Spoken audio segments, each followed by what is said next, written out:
Bismillahirrahmanirrahim. Dan kata musannif qaulun thumma yajibu lahu ta'ala sab'un sifatin tusamma sifatul ma'ani. Artinya kemudian wajib pula bagi Allah 7 sifat, dinamai akan dia sifat ma'ani. Dan katanya kemudian itu tertib pada sebutan jua, bukan tertib pada hakiki. Karena sekalian sifat Allah Ta'ala itu qadim lagi azali, tiada terdahulu, setengah atas setengahnya. Artinya sudah selesai daripada mengkhabarkan sifat nafsiyah dan salbiyah, maka hendak mengkhabarkan sifat ma'ani pula. Dan adapun sebab diulangkan oleh musannif lafaz yajibu itu, serta sudah terdahulu sebutnya pada katanya famimma yajibu hingga akhirnya, karena sudah bercerai daripada sifat yang dahulu itu dengan katanya fahadhihi sittu sifatin hingga akhirnya. Dan lagi karena hendak mensarihkan bagi menolak atas Mu'tazilah yang menafi oleh mereka itu akan wajib sifat ma'ani bagi Allah Ta'ala. Maka kata musannif 7 sifat, yakni daripada sisi Asy'ariyah dan adapun di sisi Maturidiyah, maka sifat ma'ani itu 8 sifat.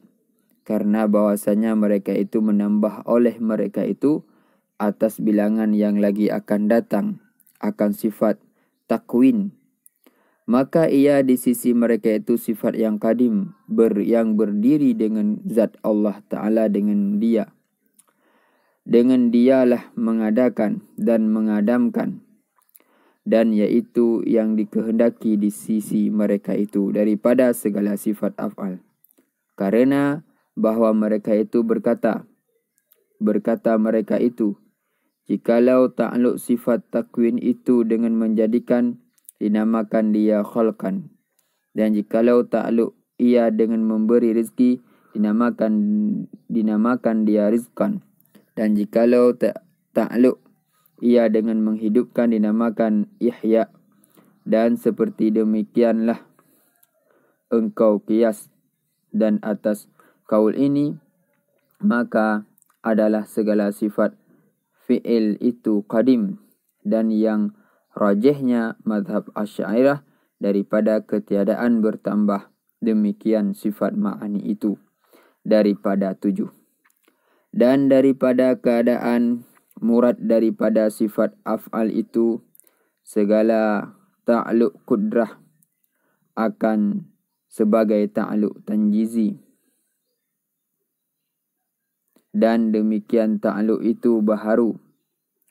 Dan atas kaul Asy'ariyah ini maka sekalian sifat af'al itu baharu. Maka jikalau dikata orang pada mazhab Maturidiyah, apabila adalah sifat takwin itu dengan dia mengadakan dan mengadamkan, maka apalah pekerjaan kudrah pada i'tikad mereka itu? Dijawabkan dia dengan bahwasanya pekerjaannya itu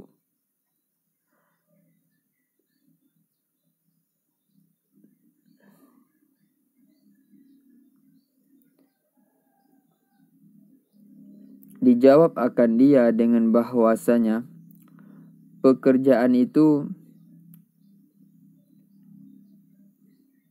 artinya mensediakan mungkin bagi wujudnya.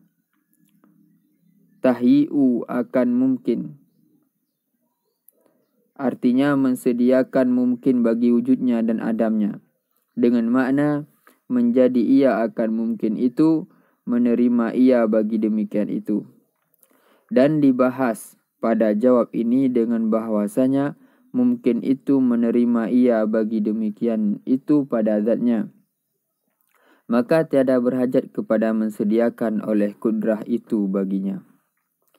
Dijawab akan dia dengan bahwa muradnya itu bahwasanya menjadi ia akan dia menerima bagi demikian itu akan sebagai menerima, mensediakan. Dan jikalau adalah ia menerima bagi demikian itu akan sebagai qabul zati sekalipun. Fata'ammal.